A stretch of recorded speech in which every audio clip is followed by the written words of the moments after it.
Okay, hi everybody. Hi Vanshika. Hello. Nice to see you today.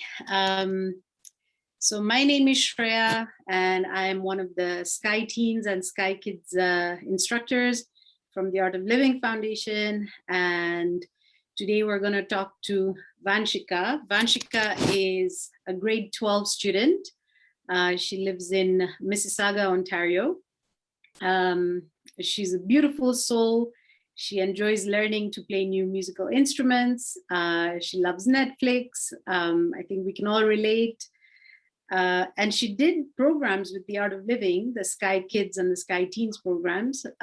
She's been doing these programs for about 7 years now, right, Vanshika? Yep. And one of the things she says is that it has completely transformed her life.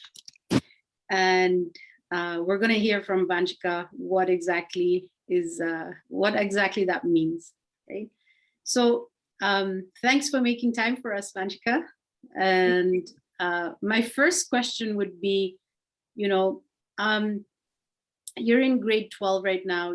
For nearly 2 years, you guys have been, having to study online and, have been locked in. What are some of the challenges that you're finding, teenagers are facing right now? What are some of the main challenges that you're facing? So oftentimes when we're talking about youth, the challenges that we face, um, are on the challenges that we as a youth face, on a day-to-day basis, they're often overlooked and just disregarded. And being a part of the International Baccalaureate program for almost all my life, I experience stress and anxiety on a daily basis, whether it be the number of projects that I have to get done, or different tests to study for, or just preparing and researching for universities. I often feel as though there's always this pressure to do well at school and achieve higher grades and achieve academic success. And as I prepare for university, I feel as though I'm suddenly expected to act like an adult. I'm all of a sudden supposed to manage my work independently and make and follow through on the right decisions and perhaps make financial decisions too.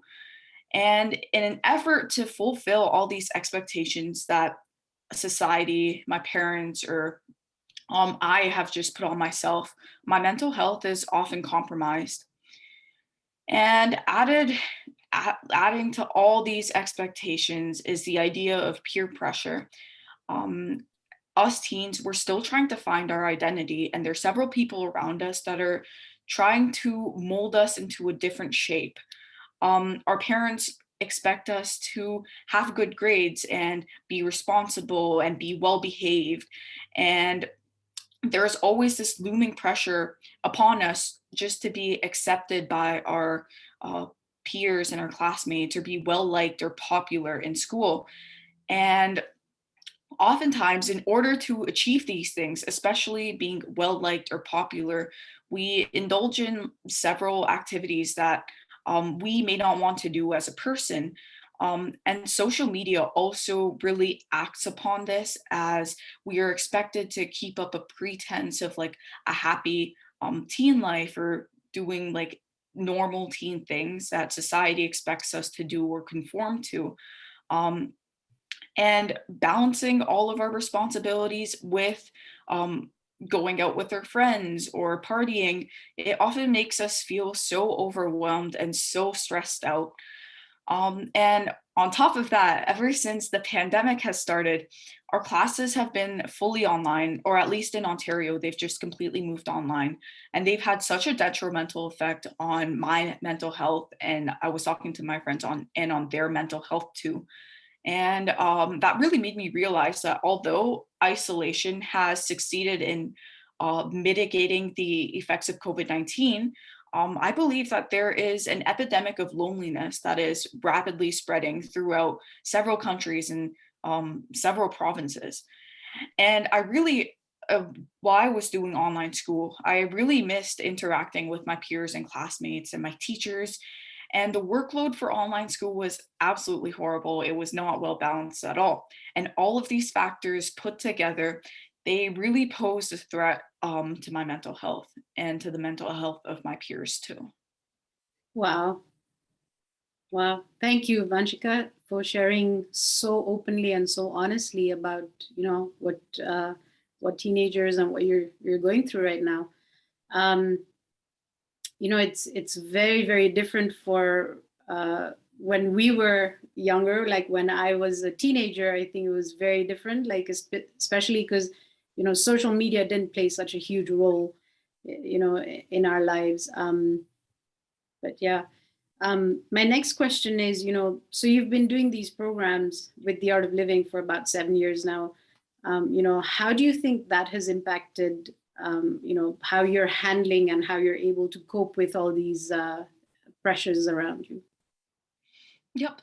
So like you said, I participated in the Art of Living teen program during the school year actually. And through the program, I was able to develop like the necessary skills um, that help me cope with the day-to-day anxiety and stress that I experience. And when I often feel overwhelmed, whether it be due to like the amount of schoolwork that I have or different extracurriculars that I have to partake in, especially during exam time, I take short breaks and I often just do deep breathing exercises that I've learned from the course. And this really relaxes my mind and it helps me refocus on my task at hand. And I really look forward to attending our weekly Kriya meetings. It really energizes me for the whole week and it helps me prepare for all the challenges that life has to throw at me. Wow. Yeah, thank you. I hear you. I've been doing these practices 18 years now, and I'm still amazed at how it helps me, to be happier and to be healthier on a daily basis. So yeah, that's pretty amazing. What do you think, you know, going forward? Um, what do you see the future being like? Do you think you'll continue doing the programs and continue experiencing the benefits? Like, what do you see the future going like? I think my next step would be to do like the adult program in Art of Living. My parents have done it, and my dad's also done like the silence course. And during the silence course, I used to see my dad, and whenever he used to come home, there would always be a smile on his face. His face would be glowing, and I would definitely envy him. And that is something that I want to work towards participating in the silence course over a course of 3 days. Um, and I really want to continue doing the Kriya and the breathing exercises that we've learned um, every single day or every other day or as often as I can. Because, like I said before, it really, really helps energize me and helps me be prepared for everything that life has to throw at me. Um, I would, I think a great example of this would be when I have to take tests. Before doing Kriya and knowing all these breathing exercises, I would get really, really stressed out to the point where my hands used to start shaking and I used to like really get like overwhelmed. And like I couldn't breathe. It was like a whole thing. But with like the weekly practices and just doing breathing exercises every single day, I feel so much more calm when I take my tests. And I just feel like I'm a better person all in all. So in the future, I definitely want to partake in more Art of Living programs, perhaps the ones that my parents have done, and incorporate all those practices in my daily life. Excellent. Wow. Thank you. Thanks, Vanshika, for sharing that. You know? Yeah. So, just in a nutshell, this weekend we have, the youth festival happening. So 24th, 25th, 26th of September. Um, and we want to be able to reach out to as many youth as possible to really, give them this gift, to help themselves with their mental health. Because, like you said before, there's an underlying, pandemic of mental health in youth right now that's going to, be much worse than, even the COVID pandemic, right? So if you had one thing to say to the teenagers of today, what would you say to them? I would say do this course. It is so useful and it helps you be well equipped for everything. Definitely do the course. Right, perfect. Thank you so much, Vanshika. It was really nice talking to you. I love your smile, your enthusiasm, your joy. And yeah, we'll speak to you soon. Thank you so much. Have a really good one. Thank you.